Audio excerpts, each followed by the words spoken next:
Vamos a ir al libro de Nehemías, capítulo 5, y en vez de ver la primera parte del capítulo 5, vamos a ver a partir del versículo 14 hasta el 19. Nehemías, capítulo 5, versículos del 14 al 19. Vamos a leer. Además, desde el día en que el rey me mandó que fuera gobernador en la tierra de Judá, desde el año 20 hasta el año 32 del rey Artajerjes, 12 años, ni yo ni mis hermanos hemos comido del pan del gobernador. Pero los gobernadores anteriores que me precedieron gravaban al pueblo y tomaban de ellos 40 siclos de plata, además del pan y del vino. También sus sirvientes oprimían al pueblo. Pero yo no hice así a causa del temor de Dios. También yo me dediqué a la obra en esta muralla y no compramos terrenos, y todos mis siervos estaban reunidos allí para la obra.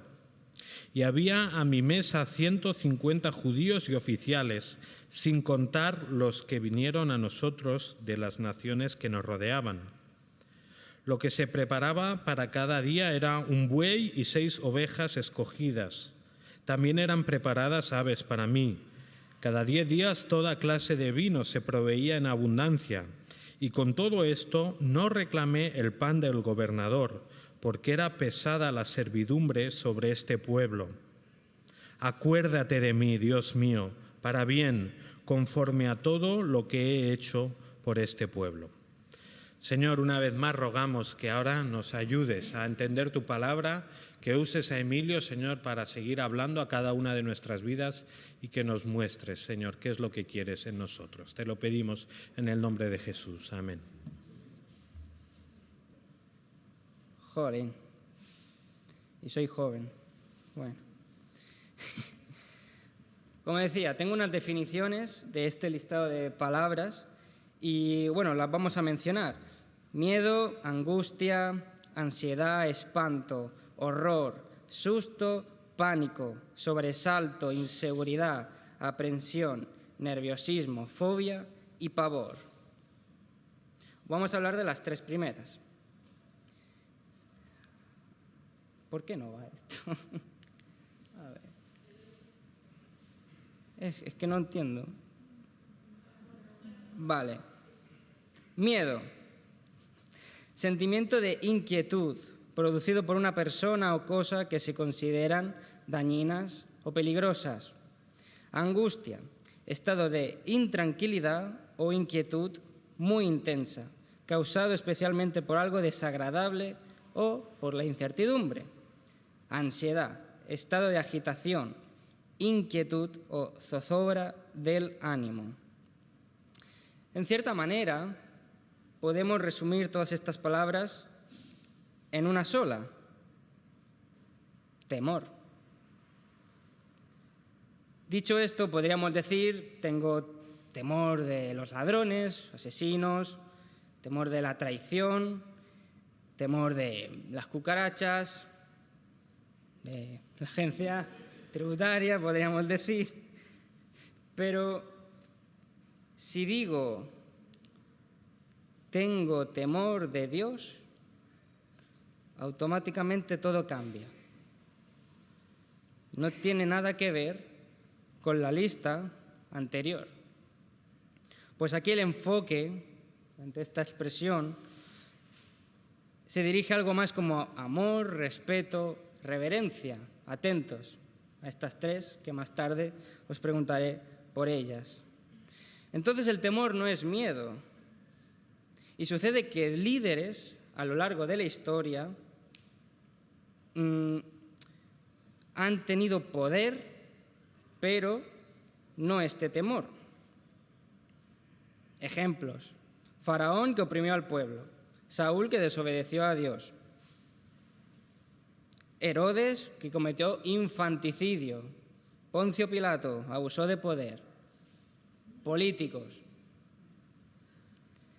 Y hoy seguiremos estudiando a Nehemías, quien fue un hermano que tuvo autoridad y poder como gobernador y eligió servir con justicia por ese temor a Dios. Y el objetivo de todo esto que he preparado es mostrar lo que verdaderamente es esta actitud. Y notar cómo una vez más, con el ejemplo de Nehemías, vemos cómo apunta también a Cristo, quien también no usó su poder para sí mismo, sino para que obedeció al Padre hasta el final. El texto nos muestra que delante de todas las cosas va Dios.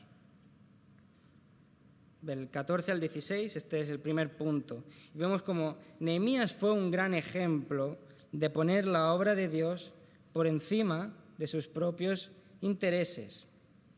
Tenía derecho a cobrar impuestos al pueblo para su mantenimiento, pues otros gobernadores ya lo habían hecho, lo leemos en el pasaje.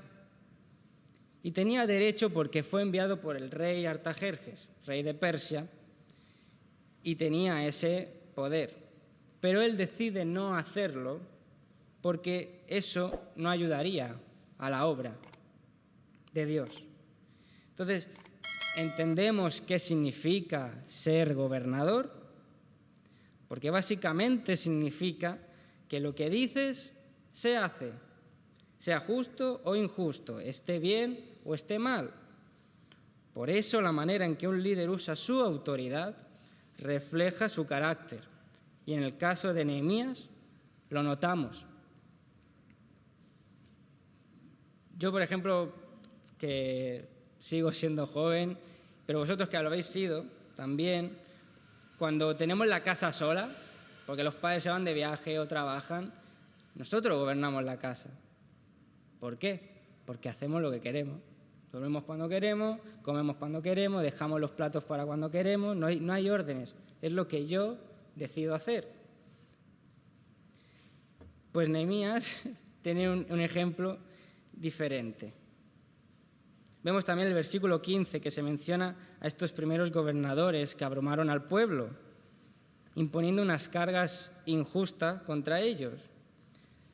Es que de hecho el capítulo 5 comienza así, con el sufrimiento por la usura que ellos sufrían, cosa que Nehemías lo quita desde que se entera de que esto sucedía, lo quita y ejerce su autoridad con justicia y servicio,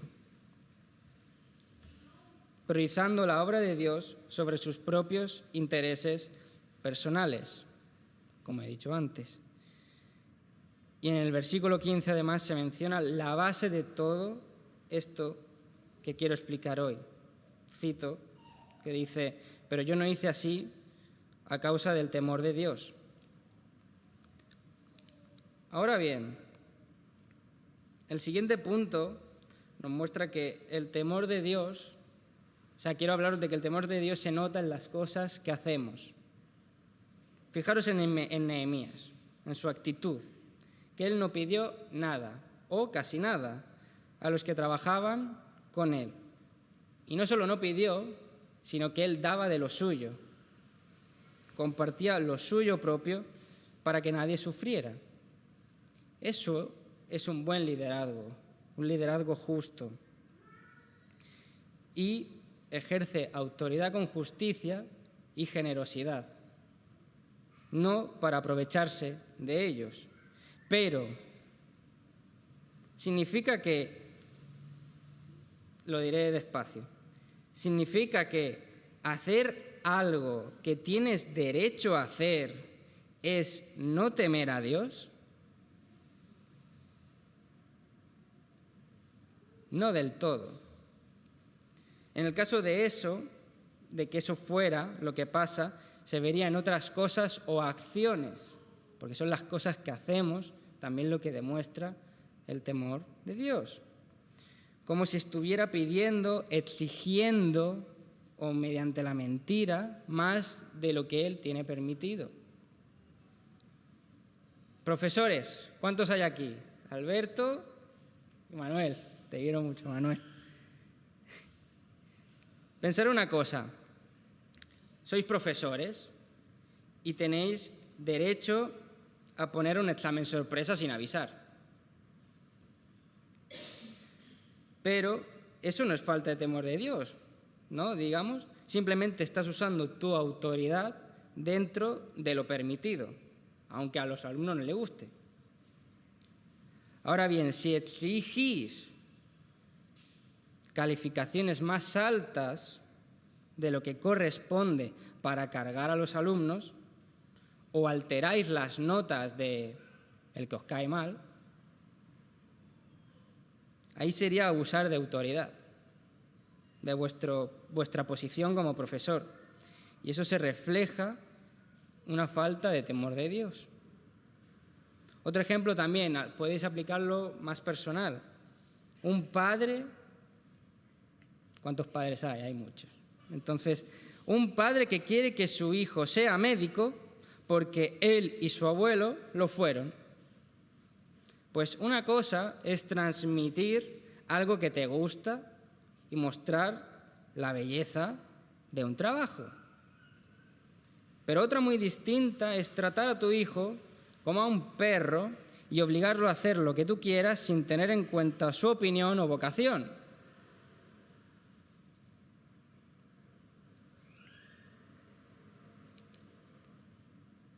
Entonces, ¿qué pasa? También vemos que con el temor de Dios, pues Dios hace justicia por el temeroso, por el que tiene temor. Es ya el último versículo de este pasaje que vemos aquí, ¿no? Acuérdate de mí para bien, Dios mío, y de todo lo que hice por este pueblo. Es fascinante. La Biblia en general es fascinante porque tiene algo que me encanta a mí y que la hace más fiable y veraz. Es que muestra transparencia en todo, tanto en los registros que tenemos de batallas, tanto si ganaron como si perdieron brutalmente, de historia, de edificaciones, y también, como vemos aquí, vemos los sentimientos verdaderos que sentían los diferentes personajes bíblicos. Y es el caso ahora que tenemos aquí con este versículo, que dice que son palabras de Nehemías. Y vemos cómo está la confianza en Dios reflejada que tenía Nehemías. Está expresada de una forma muy pura, transparente. Simplemente para este apartado, decir que Dios tiene en cuenta nuestro temor. Un temor verdadero. Y lo dice Dios mismo. 1 Samuel 2 al 30, lo tenemos aquí también. Por tanto, Jehová, el Dios de Israel, dice: yo había dicho que tu casa y la casa de tu padre andarían delante de mí perpetuamente. Mas ahora ha dicho Jehová: nunca yo tal haga, porque yo honraré a los que me honran, y los que me desprecian serán tenidos en poco. No lo digo yo, lo dice Dios mismo. Entonces, ¿recordáis lo que dije a un momento en la introducción? Dije que hablaría de 3 elementos claves del temor de Dios: el amor, el respeto y la reverencia. Y me ha gustado mucho leer 4 definiciones que nos han dejado unos hermanos muy importantes sobre su definición del temor a Dios. Para Agustín de Hipona, principio de la verdadera sabiduría y obediencia, no miedo servil, sino reverencia y amor que aleja del pecado y guía a la virtud. Para Martín Lutero, el temor de Dios es respeto reverente y temor ante el juicio de Dios dentro del marco del amor, fruto de la fe que mantiene humildad y obediencia. Juan Calvino, disposición interior que honra y obedece a Dios por amor, el amor se va repitiendo, ¿lo vais viendo? Y respeto a su justicia, inseparable de la fe, y motiva la santidad práctica. Último, Charles Spurgeon, respeto, reverencia y asombro ante la majestad y santidad de Dios, base de la obediencia cristiana, combinado con confianza en su bondad y misericordia, principio de la sabiduría. Muy bien, muy bonitas. Vemos, os he subrayado las cosas que están en común, ¿no? La obediencia, el respeto, el amor, la honra. ¿Y qué pensáis de estas definiciones? ¿Os sentís identificados con ellas?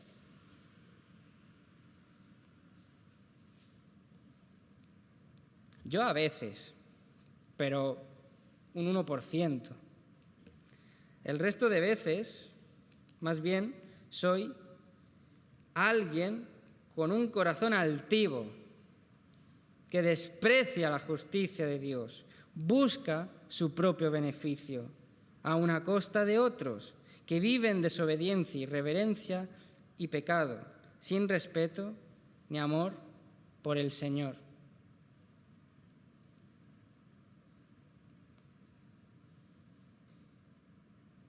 Yo me identifico más con esta. Intento ser como las otras, pero me doy cuenta que muchas veces soy así y no tengo el temor de Dios. Entonces, como conclusión, ¿qué hemos entendido de todo esto? Nehemías, vemos que antes de la venida de Jesús, mostró algo que nuestro Señor demostraría de forma perfecta. Pues Cristo, siendo Dios, podría habernos tratado como quiso, podría haberse desinteresado de nosotros, pero deseó agradar al Padre y seguir el plan de salvación, la obra. Y es lo que hablamos en el primer punto. Lo digo yo, delante de todas las cosas va Dios. Después, Nehemías daba lo que tenía sin pedir nada. ¿Y Cristo qué hizo? Pues dio su propia vida para que nosotros, su pueblo, no tengamos que tragar la copa de la ira de Dios. Que está relacionado con el segundo punto del temor de Dios. Pues el temor de Dios se nota en lo que hacemos. Nehemías temía a Dios.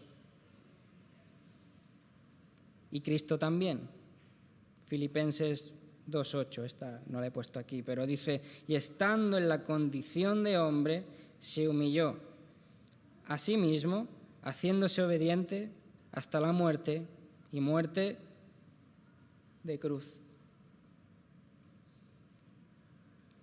Entonces, pensemos que cada pequeña desobediencia es una semilla de pecado.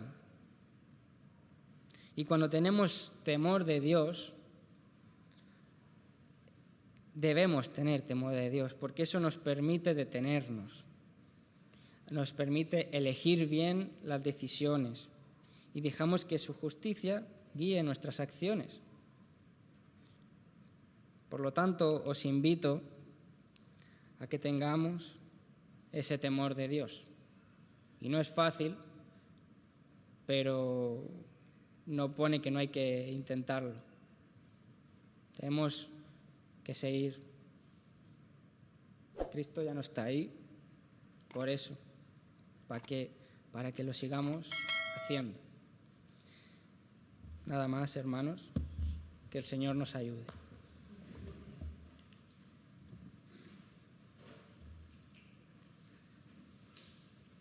Gracias, Emilio, por este mensaje y por la preparación express. Y gracias por recordarnos una vez más Hace unas semanas escuchábamos también desde este púlpito, ¿no?, que una de las mayores carencias hoy en día en la Iglesia en general es temor de Dios. Y pues sin duda tenemos que, como creyentes, otra vez más volver a un temor de Dios, como hemos escuchado, por amor, obediencia, reverente, pero sin duda temor de Dios. Así que ahora os pido que 2 o 3 hermanos podáis elevar una oración pidiéndole al Señor que nos ayude a vivir vidas temerosas de Él, que le sirvan y que le honren en todo momento.